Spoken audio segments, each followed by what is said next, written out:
Hello. Hello muli sa inyo sa dyan. Ah, Dito po ako ngayon sa CR ng bahay ko. Alam niyo naman po kung ano yung gamit ng CR sa isang bahay. Lalo't may problema. Problema na dito lang po minsan nadulutas. Kaya po ngayon, ito naman po ngayon ang aking ipipicture. Ang aming comfort room dito sa bahay ko. At pakikita ko po muna sa inyo ang aking CR na hindi naman po totoong ika nga ay masasabing maayos at maganda. Pero dahil po sa may problema po ako na ayusin, dito ay gagawa ko po ng paraan na malutas ang problema dito sa aking CR. Kaya nga po,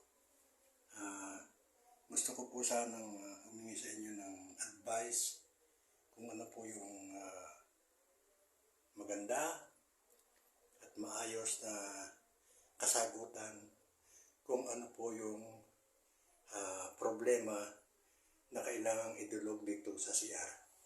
Pero ganun pa man ay akin na pong uumpisahan ang aking nararamdamang problema dito sa CR. Kaya dyan lang po muna kayo at ayusin ko lang ang aking problema. So, nakikita niyo naman po na akin narito at bibigyan ko po ng kalugtasan kung ano yung aking kayang gawin o magawa na kailangan kong malutas. So, yan lang po kayo at panoorin niyo po ako at sana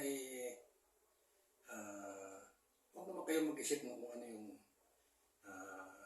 masama o yung may maruming isip tungkol sa gagawin ko dito sa CR na ito. Saglit lang po at ako may kukuhanin.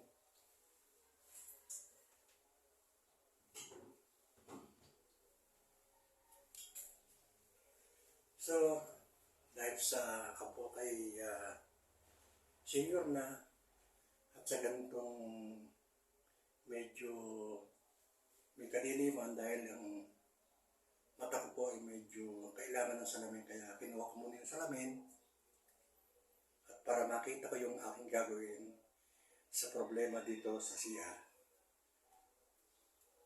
So kailangan ko po nito screwdriver at siguro po ay para makita ko kung ano yung problema dito sa CR.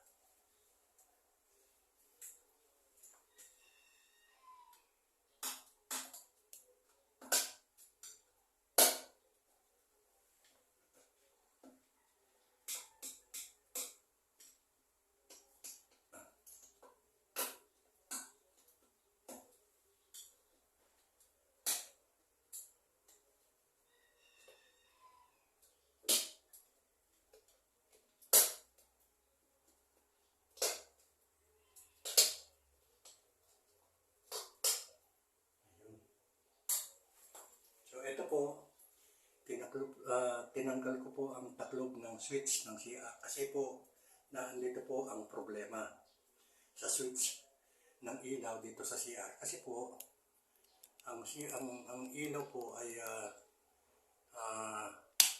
handa doon at kung inyong titingnan kapag aking binuksan sa CR ay ganyan po ang ilaw, nagkukukurap. So, check upin ko po kung ano yung problema ng switch ng ilaw dito sa CR.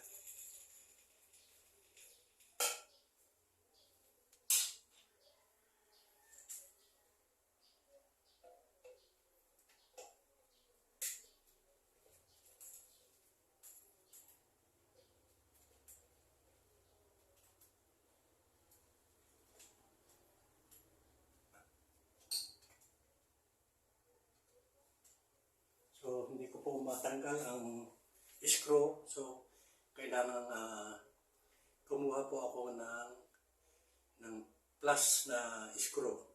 Ito po ay negative. Ang kailangan ko po ay yung plus.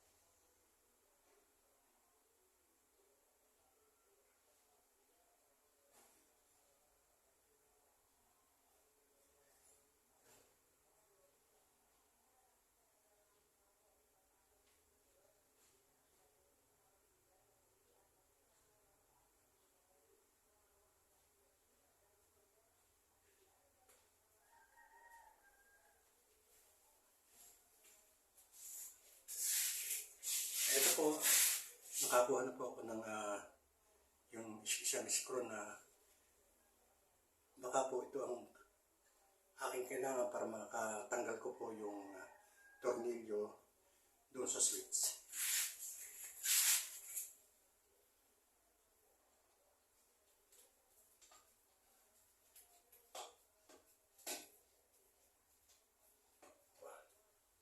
Hirap pa rin ayaw.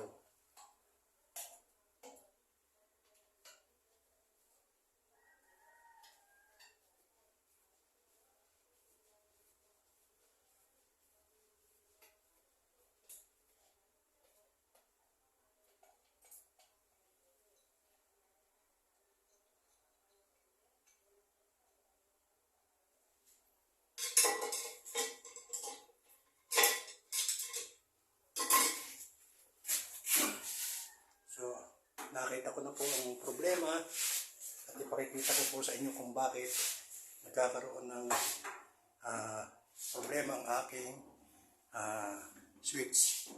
Ayan po, dahil po sa pinasok pala ng langgam ang loob ng switch, kaya nagkakaproblema po yung aking switch. So, akin pong bibigyan ng karampatang solusyon ang switch na ito ng aking CR.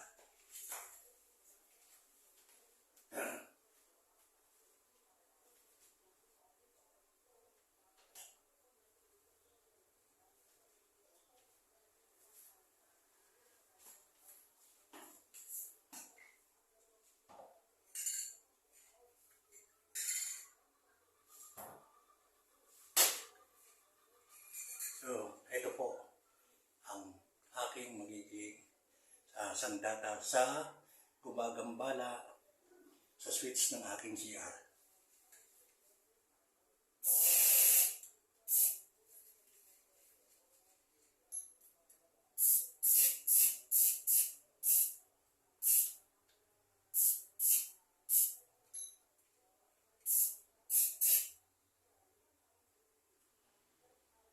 Yan po, akin ang in-sprayan. At sana po ay malutas ko yung problema ng switch ng aking CR. Antay po lang ng kaunti dahil sa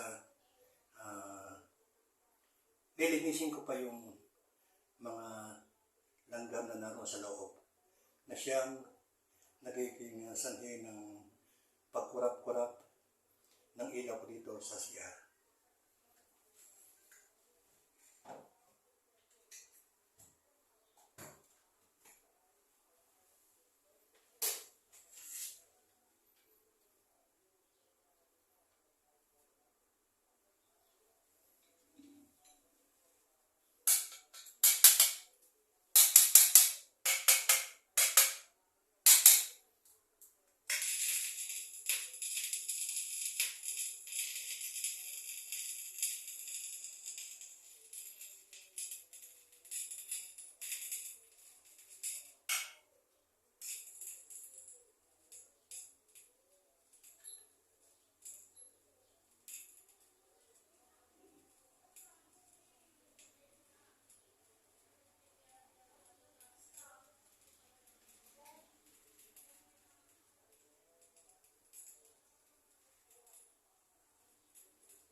medyo na nagkakaroon na po ng improvement at hindi na po siya masyadong nagkukurag.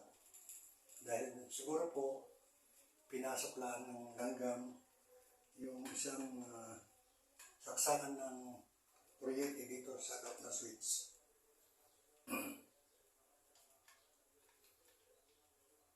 Ayan po. At palagay ko naman ay unti-unti na mawawala yun. So, kakabit ko na lang po muli. At sana ay magpatuloy yung kanyang maayos na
medyo hindi ko po maikabit.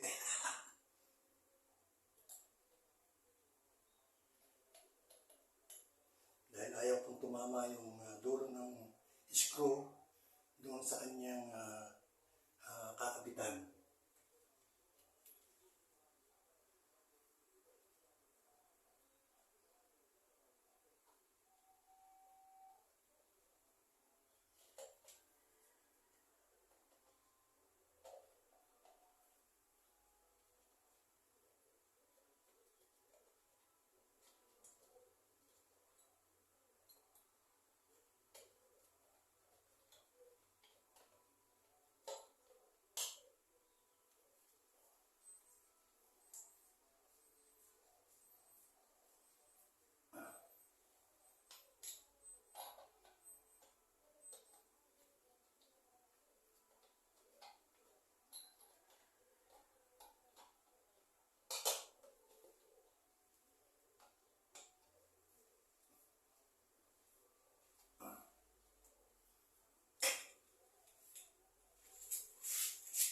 Okay na po. Yun na lang ang problema. Sigurado naman po ay mawawala niyan dahil sa wala na pong langgam na gagambala doon sa switch ng aking ilaw dito sa siya. Yun lang po. At maraming salamat sa inyong pananonood.